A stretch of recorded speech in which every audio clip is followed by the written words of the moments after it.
Houston is dependent on the drug oil.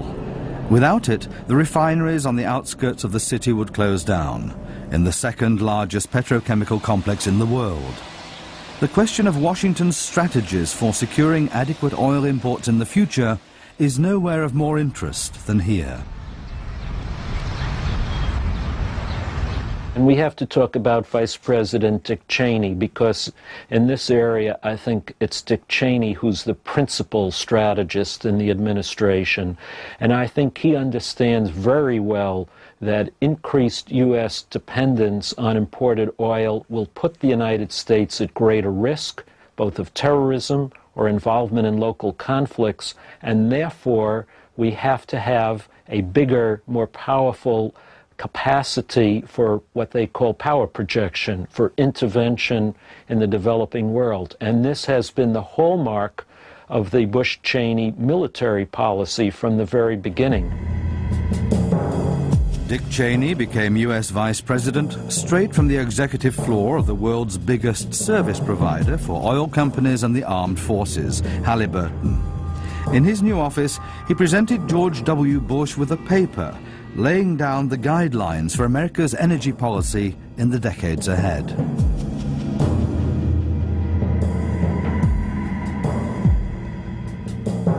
They project a 50% increase in U.S. oil consumption over the next 25 years. And that really is a very tough requirement to fill. It will mean a substantial increase in U.S. imports of oil from foreign countries. So procuring all of this additional imported oil is one of the primary concerns of the Bush-Cheney Energy Report. In fact, 1/3, 35 out of 105 recommendations in the Cheney Report are specifically about increasing America's access to imported petroleum. The key message.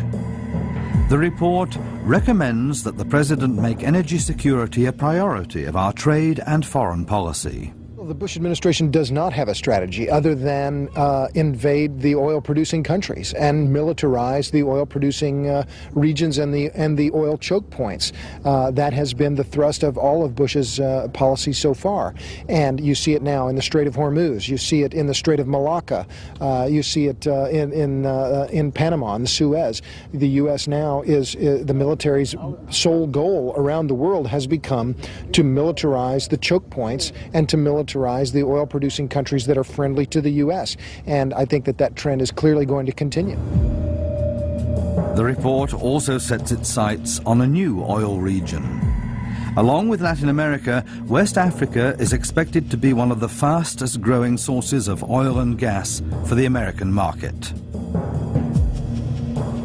I think if people took the trouble to read this report, and unfortunately not enough people have read the report to its conclusion, but if you did read it, you would see that it does serve as a blueprint for American foreign policy. It says that the duty of the President and the Vice President and the Secretary of State and Energy and Commerce must be to increase their diplomacy in oil-producing countries, to work with foreign governments to overcome barriers to greater investment by the United States, to bring in American companies with new technology to increase the output of oil. And on this basis, the Secretary of State, Colin Powell, has made several trips to Africa, for example, to meet with the heads of state of the oil-producing countries, to persuade them to increase their oil output, to work more closely with the United States. The President has also become involved in this diplomacy. So it's very clear that the Cheney Report did serve as a blueprint for American foreign policy. And for the foreign visits of the President. George W. Bush on a voyage of discovery. The destination, Africa, a previously largely neglected territory.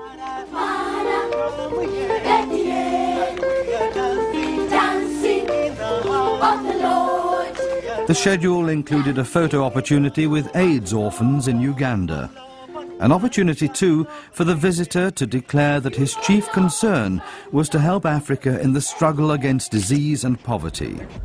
The tour had nothing to do with oil. That was a ridiculous conspiracy theory, Bush had told reporters in Washington before setting off. And Condoleezza Rice added, "It is the motherland, a source of cultural pride for a substantial part of America's population, and the President cares about that." The United States believes in the great potential of Africa. The greatest potential, the Niger Delta in southern Nigeria.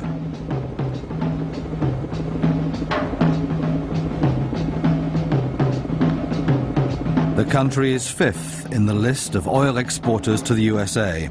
There was no question of it being missed out of the African tour of the American president.